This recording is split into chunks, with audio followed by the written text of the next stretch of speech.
Friends, நம்ம இன்னைக்கு சேனல்ல வந்து இட்லி பொடி எப்படி வீட்டிலேயே செய்யலான்றத பற்றி பார்க்க போகிறோம். அதுக்கு தேவையான பொருள் என்னென்னா, 1 கப் உளுந்து, 1 கப் கடலைப்பருப்பு, 1 ஸ்பூன் மிளகு, 1 ஸ்பூன் சீரகம், 1 கைப்பிடி அளவு கருவேப்பிலை, 1 துண்டு பெருங்காயம், 1/4 கப் எள்ளு, 10லேருந்து 15 நம்பர் காய்ந்த மிளகாய். இது எல்லாத்தையும் இப்போ நம்ம ட்ரை ரோஸ்ட் பண்ண போகிறோம்.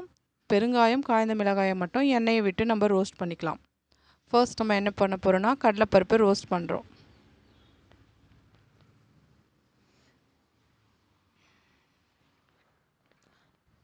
அடுத்தது நம்ம மிளகு சீரகத்தையும் ரோஸ்ட் பண்ணிக்கலாம்.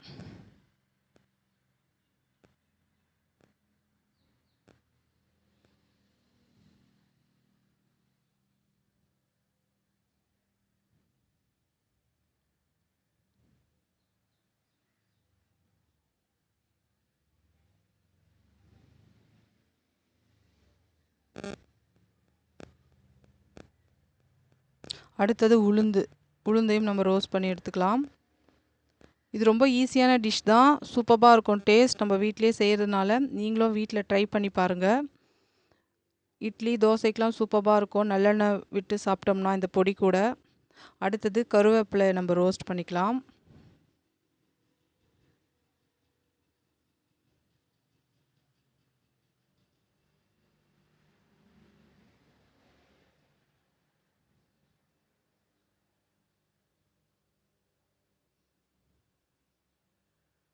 அடுத்தது எள்ளு. நீங்கள் வந்து வெள்ளை எள்ளு யூஸ் பண்ணிக்கலாம், கருப்பு எள்ளும் யூஸ் பண்ணிக்கலாம், அது உங்களுடைய சாய்ஸ் தான். நாங்கள் இன்றைக்கி கருப்பு எள்ளு எடுத்திருக்கோம், அதையும் ஃப்ரை பண்ணிக்கலாம்.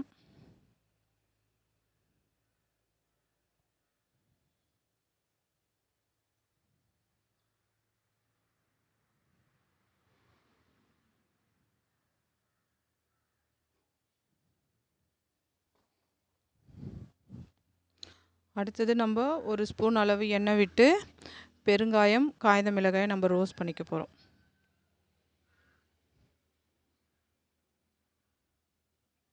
ஃபர்ஸ்ட் நம்ம பெருங்காயத்தை ரோஸ்ட் பண்ணிக்கலாம்.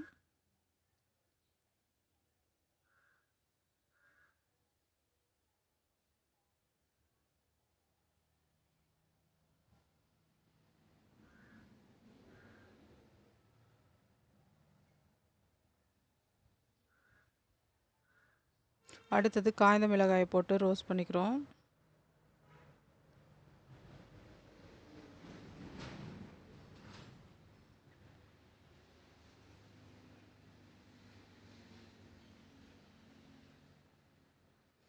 இப்போது அதை எடுத்து நம்ம ஆற வைக்க போகிறோம். காய்ந்த மிளகாயும் பெருங்காயத்தையும். அடுத்தது இதே ஏற்கனவே ஃப்ரை பண்ணி வச்ச இன்க்ரீடியண்ட்டையும் ஆற வச்சிட்டோம்.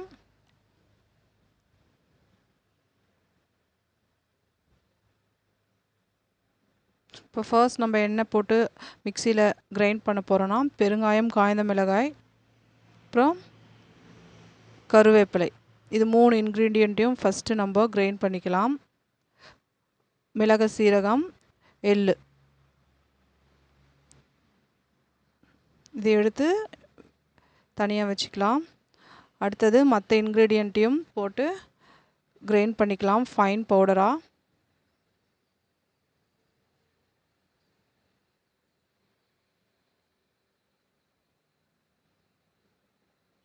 இப்போது எள்ளு பவுடர், எள்ளு, பெருங்காயம், காய்ந்த மிளகாய் அந்த மிக்சரையும் இந்த மிக்சரும் சேர்த்து மிக்ஸ் பண்ணி வச்சுக்கலாம்.